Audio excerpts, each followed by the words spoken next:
Hi అండి. చెట్టు అనేది ఏస్తే ఎప్పటికైనా ఉపయోగపడతది. ఇది మా నాన్నగారు ఏదో అంటే ఫ్రూట్స్ చెట్టు అని ఏశారు. ఇది గులాబ్ జామ్ కాయలు పూస్తాయనే తెలీదు. అది పెరిగి పెద్దయి ఇప్పుడు గులాబ్ జామ్ కాయలైతే వచ్చాయన్నమాట. మాకైతే చాలా హ్యాపీ అయిపోయింది. ఇది గులాబ్ జామ్ కాయలు ఫస్ట్ టైం మేము ఇంటికి తెచ్చుకొని తింటున్నాము. బయటన కొనుక్కొని తిన్నామే తప్పగాన చెట్టు నుంచి తెంపుకొని తినడం ఇదే ఫస్ట్ టైము.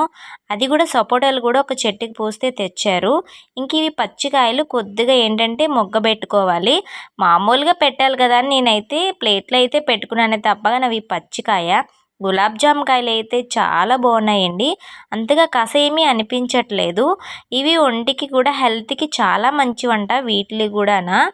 ప్రతి కాయ, ప్రతి పండు మన ఒంటికి, ఆరోగ్యానికి చాలా మంచివే చేస్తాయండి.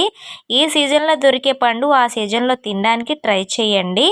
ఇవి ఒంటికి చాలా చాలా మంచిదనమాట. మేము ఈరోజు ఈ ఫ్రూట్ తిన్నాం.